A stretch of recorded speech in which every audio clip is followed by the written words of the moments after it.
अन्य में तो पैदा नहीं होता। हाँ, वो अपने समाज और वहाँ के इतिहास की ही उपज होता है। बिल्कुल।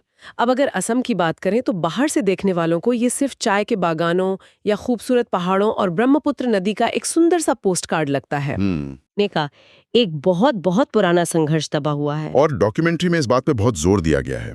अपनी भाषा खो देने का डर, अपनी संस्कृति के मिट जाने का डर, मतलब अपने ही राज्य में अल्पसंख्यक हो जाने की चिंता। हाँ, और ये डर कोई आज का नहीं है। वही तो मैं पढ़ रहा था कि अगर हम इतिहास में जाएं तो अहोम साम्राज्य ने लगभग 600 सालों तक असम को बाहरी शक्तियों से बचाकर रखा था।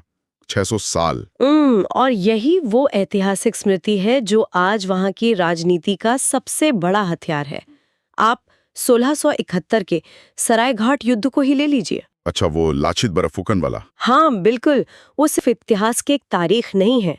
उस युद्ध में लाछित बर्फुकन ने बहुत ही सीमित संसाधनों और गंभीर बीमारी के बावजूद मुगल सेना को खदेड़ दिया था। अरे वाह! तो आज के संदर्भ में वो घटना सिर्फ एक सैन्य जीत नहीं रह गई है, वो बाहरी लोगों से अपनी अस्मिता बचाने का एक जीता जागता प्रतीक बन चुकी है।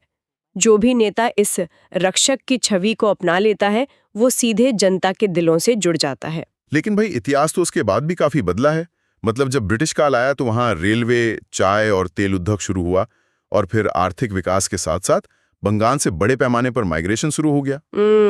और यहीं से डेमोग्राफिक्स या जनसांख्यिकी तेजी से बदलने लगी। हाँ, मुझे अक्सर भारत के नक्शे को देखकर एक बात लगती है।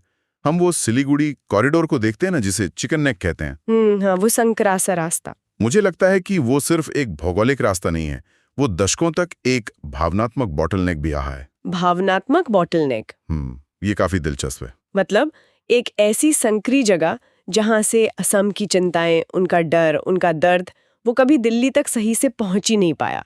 दिल्ली हमेशा वहां की जमीनी हकीकत से कटी हुई लगी। ये सिर्फ दिल्ली के अनजानेपन की बात नहीं थी, ये एक तरह की राजनीतिक अनदेखी भी थी। वो कैसे? देखिए, 1947 का विभाजन और फिर 1971 में बांग्लादेश का बनना, दिल्ली में बैठे नीति निर्माताओं के लिए ये माइग्रेशन शायद अंतर्राष्ट्रीय कूटनीति का हिस्सा रहा हो, लेकिन असम के आम आदमी के लिए, उनके लिए तो ये जीवन और मरण का प्रश्न था। बिल्कुल। और इसी अनदेखी ने 1979 के ऑल असम स्टूडेंट यूनियन यानी आसू के उग्र आंदोलन को जन्म दिया, और हम 1983 के नेल्ली नरसंहार को कैसे भूल सकते हैं।